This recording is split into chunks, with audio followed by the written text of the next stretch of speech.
Clickety click click click. Clickety click click. Why don't you start this off with that one song? Click click boom. I do before I jump in with you. I always say that to myself. Okay. Yeah. Okay. Yeah. Good. Because that's a man. What a great pump up song that is. Yeah, exactly. Basically It the gets best me going for this. pump up song ever for a sobriety podcast. Click click boom. Okay, so we're gonna talk about some really important issues today, you guys. I sent the invite out. What the hell? Ticky's late. Maybe he's napping. That fucker. Maybe. Maybe he's only on the first verse of Click Click Boom. Yeah, that could It take takes a him a while. Yeah, you got to sing it. You know, he's still in the hype up phase. Click click, click, click, click. Boom. Maybe he hasn't quite got to the boom. Maybe he's all like. Maybe he thinks it needs to be sung in a round. Yeah, I don't know. He's waiting Maybe for one of us like to show up. Looked and up the actual lyrics and he's singing them to himself. Yeah, maybe. Maybe he's trying to decipher the lyrics. Oops. So what does this what is this song really about? On a philosophical level. Yeah.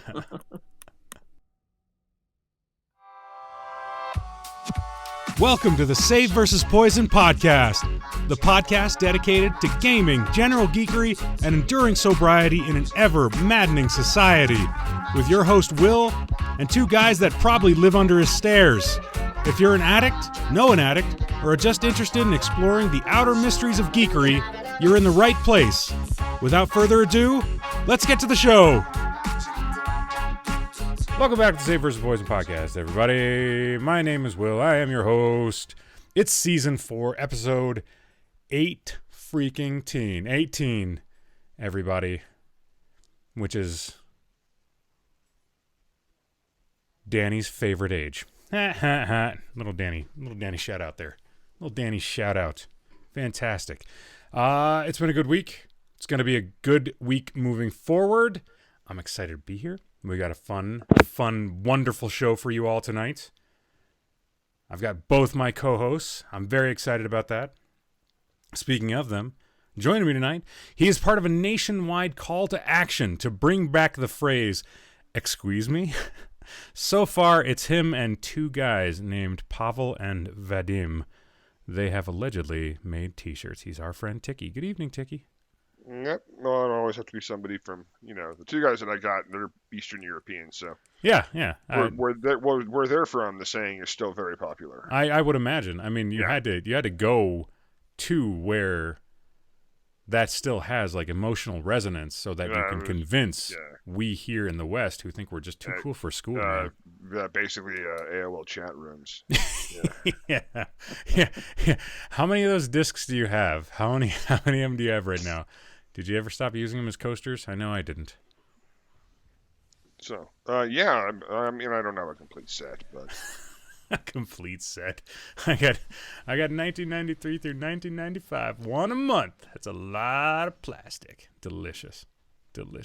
Also joining us tonight, he says he would never want to live in Texas, not because he's Hispanic and would fear deportation, but because he fears the state will secede, and out of obligation, he would have to step up and lead Texas to a glorious future that would unfortunately cut into his donut time. He's my friend Steve. Good evening, Steve. I enjoy how that tied to donuts in the end. Yeah, I had to get it to donuts. I had to get it to donuts. I felt like a moral imperative. Yeah. To get it to donuts. The that jokes would are be becoming. My platform on how I ran Texas. I mean. Donuts for all. It would have, but I feel like you would have done the whole Rick Sanchez from Rick and Morty thing where you set up the shop to defeat the devil, but then it becomes too much of a hassle and you basically just burn the whole fucking thing down. I mean, both are solutions. I could see you grab a donut and you'd be like, you know what? Fuck this place. Texas is gonna burn. And that would have amused me greatly. Good evening, friends. How are you, Steve? I am well. Good. How are you? I'm good, man. I'm good. Thanks for asking. It's been a week. It's been an okay week. Things have been okay. We'll talk about that in just a minute, but I want to check in with you guys. Anything fun? Anything exciting? Good weekends there, Steve? Any at all? Good weekend. Anything at Got all stood like up by my friend who told me the wrong time originally, so I was trying to do some stuff, but that didn't happen. You could have come over. You could have Because the still time come was over. wrong. You could have still come over. Like you had like So yes, it's my fucking fault. I made the mistake. But how the fuck do you always only have like a 1.5 hour window to do anything ever? This time, how does that fucking happen? No. Because this time I had a longer window. The thing is, because I was originally planning at the 11 time frame, I was like, great, we'll get there around then. I can plan this. I can be out till around like 3 or so. It will be fine. And I was like, and then I can do the whole like family thing. Like Julian, I was supposed to go pick him up from one of his friends. It's like, it'll be perfect. And then Wait, you didn't think that 1 to 3 was enough time? No. Here's the thing. So 1 to 3, right? You live approximately half an hour-ish from me. Right. So, assuming that we started at 1, and I asked that question, what did you say? Around 1-ish. Like, 1-ish. And I said, specifically, what time after 1? And then you got all wishy-washy. The thing is, it would have taken us, 15 minutes at least to set up. It's not like we were just going to go like immediately into doing things. There would have been talking, socializing. There would have been talking. There would have been a list of socializing. Like, absolutely. Would you like a bubbly water? Of course. I don't have bubbly water for you people. All right. I leave that. I don't have that for you people. Okay. Somebody else would be like, I don't want a bubbly water. I want a flat water. It would have been a whole thing. Then we would have watched it. Then we would have had to discuss afterwards. That wasn't getting done in an hour and a half. I'm checking the tape. No, I took responsibility for it. I did apologize. No, actually, you know what? Hey, if anybody understands, 100% it's me. Family comes first, man. I just goofed on the timing of stuff. I thought that the kids would be out of the house by 11 o'clock, and I didn't. Yep, mistakes were made, everybody. Mistakes were made, and that's gonna be a recurring theme throughout the entirety of my life, past, present, and future. I'm just happy that it was not me this time. It was still a little bit you. No. Still like a little bit like, oh, Steve only has this like tiny window. Steve, I planned ignore for your 11 family. o'clock for plenty of time. Ignore your family. I need you to just like when stuff comes up, just ignore them. All right, they're not important. Just not important. And I know that they don't listen to this podcast, so I don't care. Family totally listens to this podcast. Your family does not listen to the podcast. Extended family listens to the podcast. All right, they matter because they listen to the podcast, but that's the only reason. You're welcome. Ticky, how the hell are you, man? I'm all right. Yeah? News, exciting stuff this week? Other than starting a new job on Monday. Yes, yes, friends in the audience, you can stop sacrificing pigs to the internet security, cybersecurity gods. Ticky's got a job. It's more of an HR back, honestly, like even the place I got. So I start on Monday, the 24th. I applied with them back in August. Wow. So that's just how long like a lot of these processes can take with HR and all that. Yeah. Even places I talked to that were like, "We're gonna move really quick with this," and it's like, "Okay, cool, man. Yeah, let's get some stuff done." Yeah, like 3 months later, they're like, "Okay, so here's what happened," and it's like you just I get ghosted, and then somebody'd call me back, and they'd want to talk, and it's just weird, just a weird kind of thing. But took too long. Extended process, difficult, but other than that, it's finally over. I don't have to have LinkedIn bothering me every day now. Every day, yeah. With job alerts and everything else. So. No, I'm excited for you, man. I know that you've been sweating this, and there's one more thing that hopefully you can have a little bit of emotional closure on and can just get down to getting some work done. Mm-hmm. So I'm excited for you, man. That's good. Cheers, right on. So weekend was all right. It was really, really busy. Lots of family stuff. The kids had a lot of things going on. My oldest had football. My youngest had soccer, and then my oldest had his 13th birthday party on Saturday, moving into Sunday, and he wanted to do a whole big thing. So that took basically the entirety of Saturday and then a lot of Sunday. And yeah, I have a hard time when my plans, like my sort of stock everyday plans, get a little bit thrown off course. So Saturday I went and worked out in the morning. It was the normal day to go do that, and I was only able to get through half of the workout. And I really wish that it wasn't this way, but it sets me in a frustrated place because I really, I put a lot of work into it, and it's it would be a return to the way that I used to approach my fitness, which was to try to drown it in ding dongs, which is not a healthy way to approach your fitness. And I never want to go back there. So every single time something gets in the way of my fitness, I get really, really frustrated. And even though it's something good, it's my kiddo's birthday, and I have to, show up and be happy. And I was happy. Like, I was happy to be able to provide a fun, environment for he and his friends to have an experience. And it was one of those things where the stress of that mixed with the stress of having, 7 13-year-old boys in our house for the very first time ever, made for a kind of a frustrated Saturday. And then with all the other, sort of smaller stresses, like they're all small stresses, but they add up and they add up quick. And if you don't have a, healthy outlet for them, it's really easy to get to a frustrated place. And that's where I found myself on Sunday. So ended up having like a little tiny mini meltdown.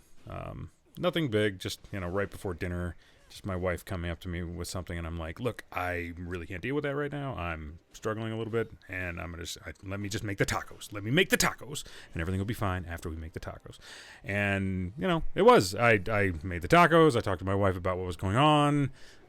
We got some stuff settled, and, now Monday morning dawned bright and clear and beautiful, and did our normal stuff for today, and getting the podcast done tonight, and yeah. So that was my weekend. That was my weekend. So, sounds like those tacos were made with hate, not love. No, they were made with lime juice and cumin and onion and garlic and chicken and deliciousness.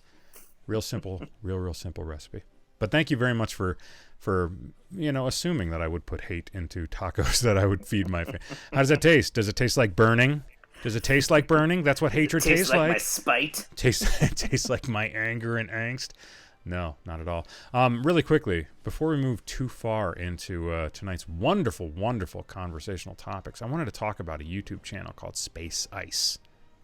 Ticky, are you familiar with the YouTube channel Space Ice? It's nothing short of amazing. I know! I just discovered it myself. I can't believe that you didn't pimp this out to us once upon a time. I only discovered it this last week. Oh, really? It is, yeah. Okay. So the algorithm has been hitting us from multiple sides. Okay. It's such a brilliant... The top 5 reasons Van Damme movies are so damn good. Yes! Like Jean-Claude Van Damme. They're so Van Damme good. JCVD. When you started comparing Steven Seagal to JCVD, it's like... He's got like an actual video. JCVD versus Seagal. Who wins? Yep. I can't wait to lose several hours to watching this. I love when he shows like it's like I think it's Steven Seagal from like Hard to Kill and Jean-Claude Van Damme from I think The Quest. Yeah. And it's this comparison of the two, and it's like the number 3 most important category, physique. Jean-Claude Van Damme is a sculpted Greek god. Like, he's like, wow, Jean-Claude Van Damme, like, back then, he was incredible. Yeah, he and, looked great. And Steven Seagal is whatever basically this is. A potato with legs. Whenever he compares the running, that's one of my other favorite things, too. Oh, I fucking love it. Jean-Claude Van Damme runs like a normal person. Steven Seagal does whatever this is. I just like some of the titles of these videos, like Van Damme's Double Team is so good it'll save your baby's life. Yeah. That's the one with Dennis Rodman. There's nothing about that movie that So makes me bad. want to watch it other than knowing I'm gonna giggle. It's also got Mickey Rourke. You know, I just It watched does his. have Mickey Rourke. Yeah, yeah. Like- A lot of people forget that. Like But yeah, it's to the point that like even the Steven Seagal stuff that he makes fun of is, I mean like he goes into like Steven Seagal's even modern films and it's like these are, he finally is like one of the first people I've seen call it out, yeah, which is look, this is a money laundering scheme. it's got Like there's to be. no other saying like one, it's always funded by Russian mob money. It's just- Two, it always costs a ton of money to make. And three, somehow gets made. I'm sorry. I'm sorry. All I can think is triangle trade. It's like it used to be, you know, rum to what was it, rum to dollars to slaves or something, and now it's drugs to dollars to Steven Seagal movies. Yeah. It's you know, it's like probably one of the reasons that he hasn't made one lately is because it's probably actually financed in rubles, and all the Russian mob money is like tied up right now because of sanctions. God, Like it's one of the only, he's like one of the only actors out there whose entire career can be impacted by sanctions on Russia.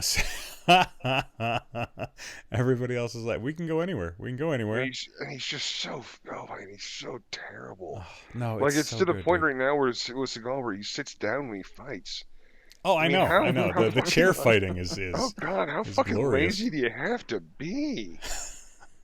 You run out of breath if you're not sitting. I've been working with chairs for like 27 years. No, not chairs. I've been sitting in chairs my whole life. All right, we gotta stop with the Steven Seagal jokes. That's like 3 or 4 weeks in a row that we've been mining this wonderful Really, mine. it's like that. Have you seen that mine they started digging in Russia and they just kept on going, and now like you can't fly planes over anymore because it creates like this weird vacuum in terms of the space and everything else because it's like something like 5 or 6 kilometers in diameter. Wow, I had no idea. Yeah. That's interesting. They're still mining it, by the way. And what I'm thinking is that's our Steven I Seagal don't know, comedy man. right there. In for a penny, in for a pound, I guess. Yeah, You know? you can dig a small gold mine, or huge hole in the side of the earth. to which airplanes will not be able to fly. I think that's us with Steven Seagal comedy. Yeah, It is, but it's a valuable resource. Steve, I'm gonna Steven need Seagal comedy. 14 Steven Seagal comedy moments from you by next week. Okay. All right, I'll work on it. All right. Thank you. I appreciate that. I It's appreciate just, that yeah, much. you literally just start naming off movies. Yeah, seriously. So yeah, everybody, Space Ice. They got 66,000 subscribers. It's Yeah. it's a moderately sized channel, and seriously, the guy's got watching some of the movie reviews has been deeply amusing, and like the title. The title page for it is just Space Ice, Van Damme, Stallone, Nicolas Cage, Arnold. And, like, he doesn't even have, like, you know, that much in the way of, like, Arnold or Stallone, but the amount of, like, Cage, Seagal, Van Damme, you know the coverage best is part so good. about it is all of his Van Damme movies have if it's Jean-Claude Van Damme, it is the most awesome movie or the greatest movie. All of them are the most awesome. Yeah. Or I mean, greatest. he's a Lionheart. Van Damme movie Lionheart changed the game forever. Best movie ever.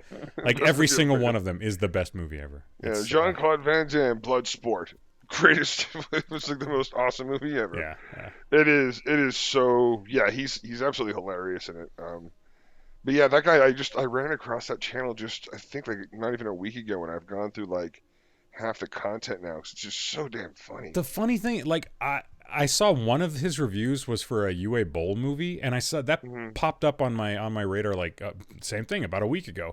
But then the JCVD, which one was it? Was Cyborg, and it was how Cyborg was an underrated, you know, brilliant movie.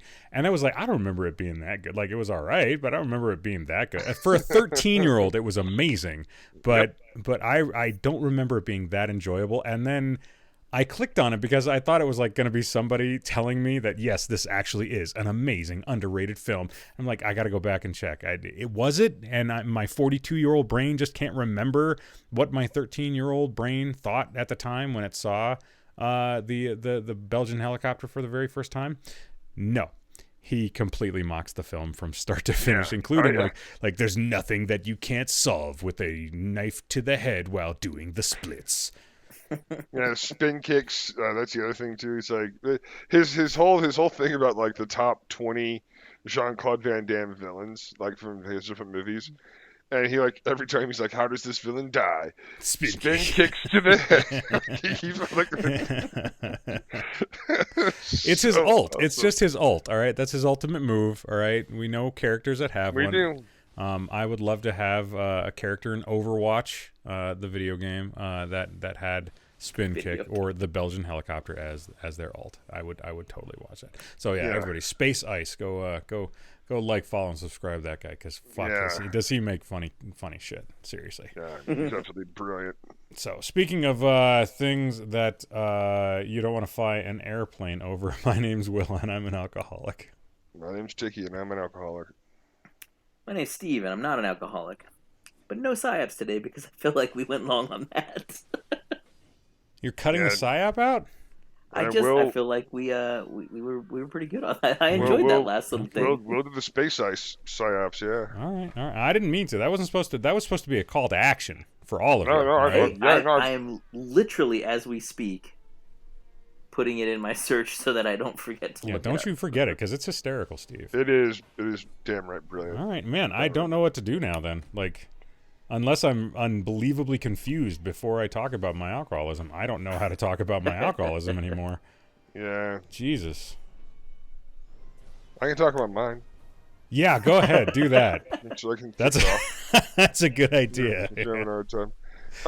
This last week, didn't have any real temptations. I did, and I have to say this, and I didn't mention it. And I'm gonna mention it now. I don't know if she actually listens to this or not, but there was a girl, this gal that I guess I'm dating. She drank a couple of White Claws the other night. We were watching a movie, and then afterwards we were fooling around, and the whole time I could like taste that White Claw, and I was like, I didn't say anything, and I really should have, but I didn't. Oh well. That's like the closest thing to me having an issue at all. It was just, and all it was like a flavor thing, like you know, I don't know what to call it, like it's like a callback. It's just it wasn't something that that I had thought about, or I thought that No, I kind of get it. It takes you out of the moment, right? Yeah, it takes you. It's kind of like if I smell whiskey, like like then I like have that familiarity with that history and all that. So, other than that, no, nothing to really talk about. And then that same night, my car did get towed from her apartment complex. Oh no! Sucked. Yeah. Oh no! Fuck, that sucks. That sucked so big time. I was like, I should have ridden my motorcycle. Oh, I'm sorry. The guy didn't have that flatbed tow truck thing. He couldn't have taken my motorcycle. Did you go back up to the apartment and you were like, kiss me some more? I need some. I need a taste. I need my medicines. No. I was like, hey, can you give me a ride home? She's like, is there something wrong? And I was like, yeah, my car got towed. And she was like, what? And like, she felt so awful. She's like, it's my fault. And I'm like, I don't know. I don't think it's your fault that your apartment complex towed my car. Like, I'm not too sure how that chain of custody in terms of blame really works out. Like, did she call the tower? Yeah. If you're gonna tell me you called it, if you called the record, I'm gonna be pissed. Yeah, that's universally known as a dick move. Then you should feel bad. But yeah, it was to the point. I don't know. It was like I was even told the tow truck driver, like, just drop it and I'll pay you a fee or something. I guess I know, and I'm like, yeah, they're dicks. So there was. It was frustrating, and I was only there for like a few hours. That's the thing that really blew my mind. I'm like, it's like I'm staying overnight. Yeah. It's like just a couple hours of being parked in the wrong spot, Like, and I got there in time to watch him, leaving with my car. So, but that's not really alcohol. That didn't make me want to go out and drink or anything. It really frustrated me. I was like, ah, damn it. Yeah. Oh well, there it is. So that's like the if bad things come in threes, that was one of the bad things that happened. Yeah, I got you. I got that. Man, I don't know if I don't think it's not, obviously it's not the same thing, but like as far as having those little reminders kind of take you out of the moment, like we went to see a stand-up comic on Friday, and the last time that we went and saw him was about a year ago, a little more than a year ago maybe. And so I'm sober, and I distinctly remember ordering a drink, but it was like a non-alcoholic. Like I think I ordered like an Arnold Palmer or something, something like that. And they brought it out, and I could have sworn there was like some kind of like a lemon vodka in it. And I gave it to my wife and asked her to taste it, and she was like, I'm not sure. That might be a little bit, like maybe, I'm not 100% sure on that. So I, told the wait staff, and it just completely took me out of the moment. Like not the same, obviously, but I kind of like. You have this psychological trigger to it. You didn't go all soft and lose your boner, right? That's not what happened there. No. Yeah. I kept the erection for the entire comedy show. just me there with the pretzels and cheese sauce, and Chad Daniels, you beautiful genius, you. And the NASCAR driver? Chad Daniels, is he a NASCAR driver as well? He is multifaceted, my friend. No, Chad Daniels is a stand-up comic that we really like a lot. He's very, very amusing, very funny dude. Let's see. Do you have anything else to share as far as alcoholism there? No, I'm good. Okay. I think that I probably overshared enough. I thought that was a good share. Yeah, it was good. Like talking about those moments where you feel uncomfortable. That's okay. Like I feel that you're totally justified in doing that, and I think you should. Like, have a gentle conversation with the lady. That part isn't what I was. No. It was the car. I mean, no, not that. With the boner. Yes. You weren't sharing that it was your boner. Yes, that's the part. Yes. The boner, like, hey guys, I get boners. Yes, Did you my guys boner. know? Do you guys know that I get boners? Like it happens. But the alcohol thing kind of like takes me out of that. It's like, now the blood in my body is like I don't have enough to go there or think about these things. I'm thinking about alcohol. I'm not thinking about my boner. I'm not thinking dick, alcohol, dick. Yeah. If I gotta think about things, philosophize inside my own brain. If I have to philosophize. Yeah. So anyway, no. Is it Schrodinger's boner? Is that what it is? I put my dick in a box, and you don't know if it's hard or soft until you open it. That's exactly right. Oh, that's awesome. Schrodinger just rolled over in his grave. Good. Fuck that guy and his cats. Anyways, for me, no specific cravings. I did have, what did I have? I had, so I learned recently that a new friend, had a spouse pass on, like, not too long ago, and it was because of, substance abuse issues, like, directly because of substance abuse issues, and, like, that is like one more in a long line of moments of being really thankful for where I'm at right now. So while I don't have anything to report in terms of like staving things off, it like I have this feeling that if I go and drink, it's just going to make everything that I'm feeling right now worse. I don't feel like it would be an exit from whatever, small.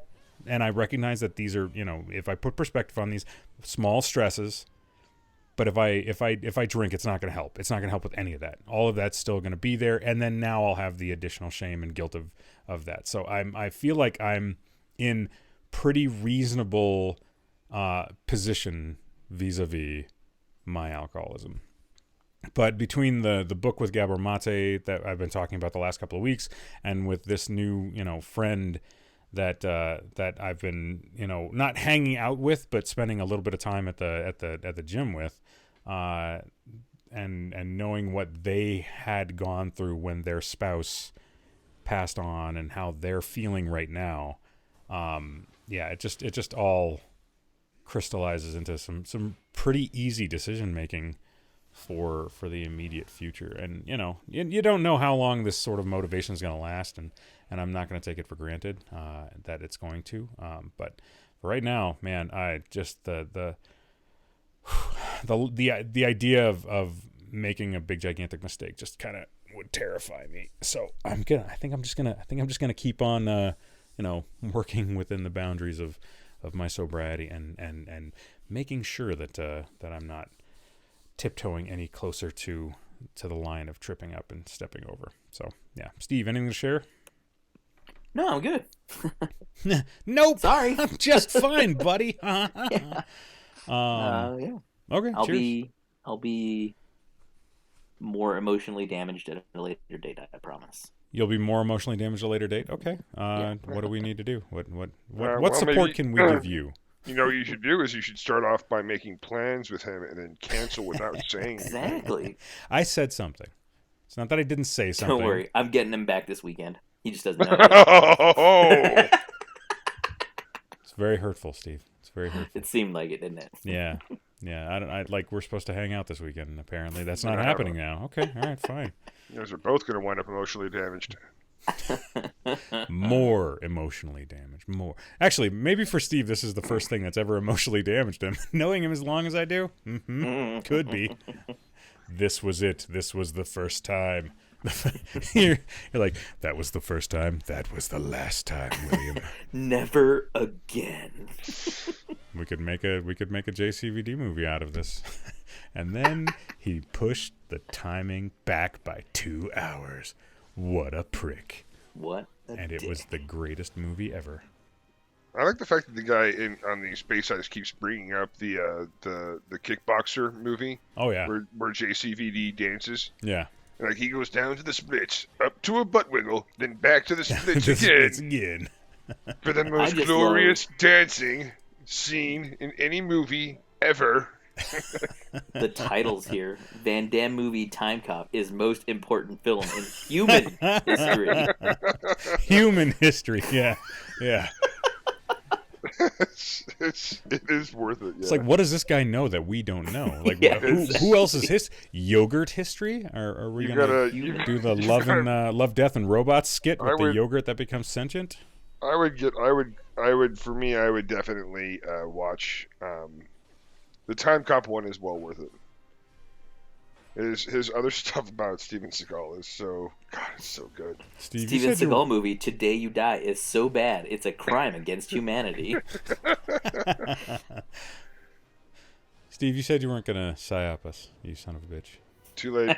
You said. I think you guys psyoped me that time. Actually, promised. I didn't psyop. That's not a It's not a psyop to bring something up that you want to share with other people. That leads them to something beautiful and glorious. What do you think it is when I say the things that I say? You say those things just because you know that, like a Robert Frost fucking poem, we're going to go down these untrodden paths in our brains, and then Ticky and I will lose ourselves, and suddenly it's an hour later, and you're like, you didn't get shit done. You're going to have to edit. I genuinely want you to think about if a giraffe tastes tall. These are things that I wonder.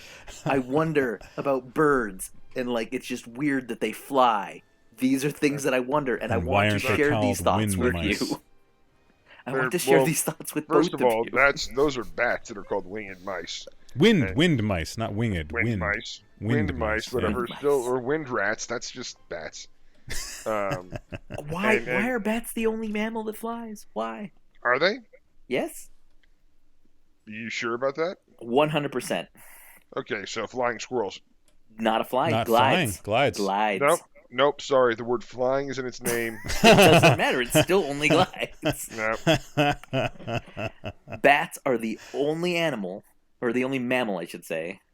The only mammal. that flies under its own power. So there. Why? Did you know that Jean-Claude Van Damme has a mullet in a lot of his movies? And it's the greatest thing ever. His mullet the greatest mullet in all the world. His mullet in Hard Target is pretty amazing. Oh my god, it's so greasy. So awesome. It's like Uwe Boll movie, Blood Rain, is so bad it'll kick your dog. These titles are amazing. The titles are really good, dude. They're really, really good. All right. So let's get back on track. Yeah, back on track. So this week I want to talk about harm reduction. Are you two familiar with the concept of harm reduction? Only very recently. Were you able to read the article? As some literature was sent to me. I sent it to you with enough time. I know. That's what I said. Some literature was sent to me. Good. Ticky, were you able to I got to read it. No, I fell asleep. Okay. All right. What are we doing here? So harm reduction is the we're gonna move right past Ticky's failings. It's okay. It's no big deal. All right. If we concentrate on any of our failings for any period of time, that's what the podcast will become. All right. I mean, it's basically about how I failed to take down a giraffe myself. That's very true. Why didn't you do that? You could have done that at any point in time. I don't think it's any point in time is exactly any fair. point in time. All right. Just go to the San Diego Zoo. There's like 50 of them. Okay. Target rich environment. Anyways, the idea of harm reduction is to not listen to this podcast. That's 100% what it is. No, harm reduction is kind of the concept that we take, we sort of take a hard line, black or white idea of something like, let's say, addiction. Either you're a junkie or you stop being a junkie, and that's it. That's what the hardliners, and I feel like this is a very big part of like conservative thought, in how conservatives might view addiction. Oh, well, you just need Jesus. That's all you need, just Jesus. Like there's no point A to point Z. It's it's so much more complex than that, and we have to take the idea of moving away from addiction in stages. Well, harm reduction is the idea that while you're trying to get from point A to point Z, you're giving a certain amount of prescribed care to people that use substances that will necessarily reduce the amount of harm that they possibly can inflict upon themselves. For instance, having a site that a person that's a heroin addict can go get clean needles, can have the injection done in a monitored place, can have somebody on site just in case there's an overdose, all the while trying to move people that are in these deep stages of addiction into the type of sober facility or the type of therapy that they need to be able to move past their addictions. And I personally, after having listened to some of the kind of the finer points of it, like I think it's worthwhile. I think it's a worthwhile thing for people to embrace as a policy position.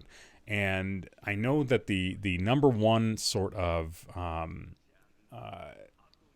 kind of opposition to this is the idea that if we give people these tools, it will just incentivize them to continue to use more and more and more.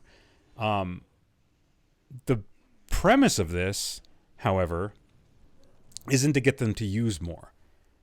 It's to try to save lives by limiting the amount of harm that these people can do to themselves by engaging in the most unsafe ways of getting high. Steve, when you read through the material, what did you take away from it? What did you think? I don't have a whole lot to add because you kind of hit it all, and I agree. I completely agree that it's a useful, at least in my opinion. I should stress that I think it is a useful tool. It's a safer way, like you said. It's not um, I glean the same thing. That it's not a way to just enable people. It's a way to reduce the damage. Harm reduction. Weird. Right, right. Like it's like in the name. Yeah, I very for it. I mean, obviously, there's levels of things, and that even it even said that in the article. Oh yeah, yeah. You know, something like uh, alcohol. You're probably not doing these same things. With but yeah, like heroin and stuff like that, you Yeah. absolutely are. Yeah, absolutely. I think that I guess my one little take is to kind of go along with what you said there a second ago about the conservative things. I think it's a real bad faith take. Those people who claim that it is just a way to to enable it to Yeah. they're just gonna do it anyways. And you know what? Yeah, absolutely. There are shitty people who will absolutely abuse any system, but that doesn't mean that it's not going to save a lot of people Yeah. and help a lot of people. Yeah. It's I know I forget where. Is it Seattle? Is it Seattle? That's one of the places. Vancouver. Vancouver. Okay. Yep. I knew it was up in that region. Yep. And there's studies that it's helpful. Mm-hmm. Like it's so. Well, Yeah. it's helpful in terms of if you're right there and there's already staff on site and you do have an OD, that's like Mm-hmm. that's like a trip to the ED or that's like ambulance that's not going to be right there. That's like emergency services that aren't being called for the same like level of things. It's so interesting to think about in terms of like monetarily it feels like it's the right thing to do, morally it feels like it's the right thing to do. Like I think that's it for me morally. yeah, oh yeah, absolutely. The thing that I compared it to when I was reading through all of this was the teaching kids how to use condoms. Kids are gonna fuck. There's like teen pregnancy has been a thing for years and years and years and years and years. Kids are gonna fuck. So what should we do? Tell them don't? Well, that's not working. That's not gonna work. So should we try to reduce the amount of harm that is possible? Well, I mean, that could be one of the things we can do. Like, it doesn't have to be an either or thing. We can tell them, listen, we don't want you to do this. However, we understand that sometimes these kind of things happen and you make these decisions. Here's how you can do it as safely as possible. Please do this as safely as possible. Oh my God, you're throwing out this whole people make bad decisions without any kind of prompting, which is so true. Like you're like talking to teenagers, you're like, look, I know that you're gonna make bad decisions. Just you are. I did. Everyone does. Everyone does. Yeah. Not me. Lies. Same thing, by the way, Flawless. same thing with drugs. But well, I don't know about that. Have you killed a giraffe yet? Yeah. Have you That's made my the point. decision I've not to made kill the giraffe decision yet? to try to kill a Yes, giraffe yeah.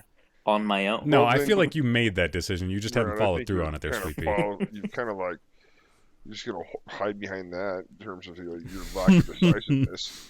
So yeah, I mean, I think to that point, to reduce harm, it's like it's the study after study shows that the best way to reduce the number of abortions is to provide strong sex education as well as preventative measures. Right. Right. Like free of charge to people. Like then you don't have to worry about pregnancy. You don't have to you don't worry as much about people getting pregnant all the time and unwanted pregnancies, things like that. So yeah, you reduce the number of you reduce the need for that service. But there's this weird disconnect that we have and I guess in a lot of places too, where you wind up with like God, I don't want to bring this up, but so my brother is they're having another kid, so it'll be like child number 5. Wow. And I remember him talking, and I was like, why don't you just get a vasectomy? And he's like, well, we're Catholic, and that's a form of birth control. And I was like, is it though? I mean, it just seems like you could.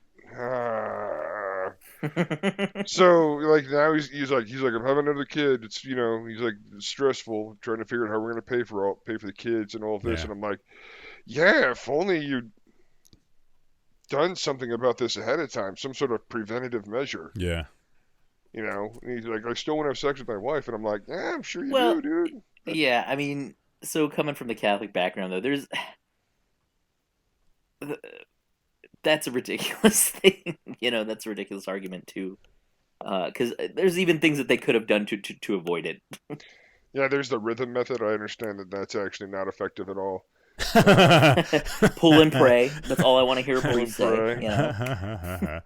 So it's there's nothing about it makes the basically if there's a desire to have this preventative or reduced harm, if that's what we're really going to agree upon, right? If we're all going to say our end goal, so like if we do say at the end of the day, the end goal is like say to reduce teen pregnancy, then we have to be willing to embrace all these different ideas. If one of our end goals is to reduce the number of deaths due to like illegal or illicit drugs, then we should discuss what the various options are. Right. Because the system we have right now is clearly not what we're doing right now isn't working clearly. I mean, So we've had the conversation about the war on drugs and how all three of us think it Yeah. is an absolutely failed state of legislation and culture war.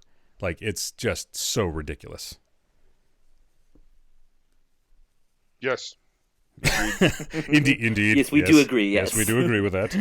I concur. Oh, good. Then our positions haven't changed. Good. All right. Well done. I'm proud One of of us just Right. turns around and goes, "Well, actually, Actually, Well, actually, I I've been doing recently some donated reading. $10 to the war on drugs. I I'm think sure that it'll do a the war- lot. Well, keep in mind that the war on drugs also brought a civil forfeiture, which is like so god awful Yeah, not great. and out of control in this country. In the one country where it happens legally, Yeah. like with air quotes.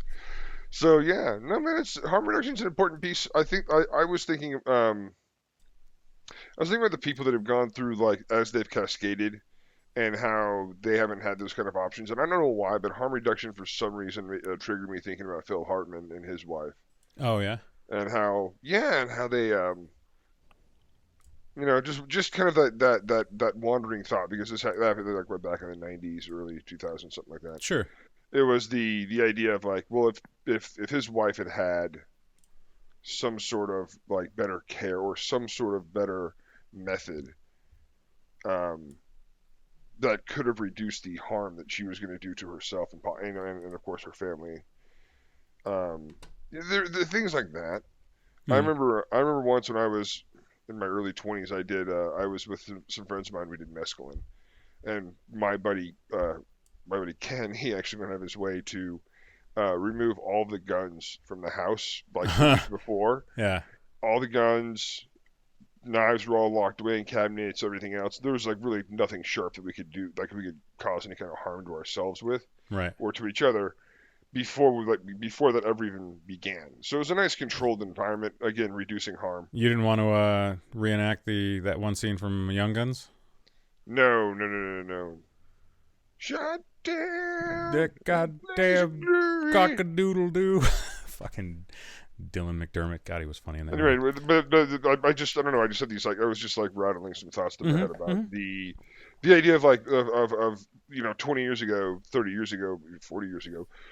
These kind of thoughts, this thought process, this idea that we could reduce harm and also produce positive results, was not on the table at all. No, I don't think so. I like that's one of the big problems with any kind of addictive process is that you have people that that are wanting to understand it, are learning about it, and are trying to push for these kind of more compassionate systems of treatment. And then you have a whole bunch of people that just, whatever reason, cannot or will not try to empathize or understand. Like they'll feel bad for man, my heart goes out to fentanyl addicts. Oh, what do you think about an on-site injection clinic where they can get help if they need it? Well, that just feels like, or like a needle exchange program.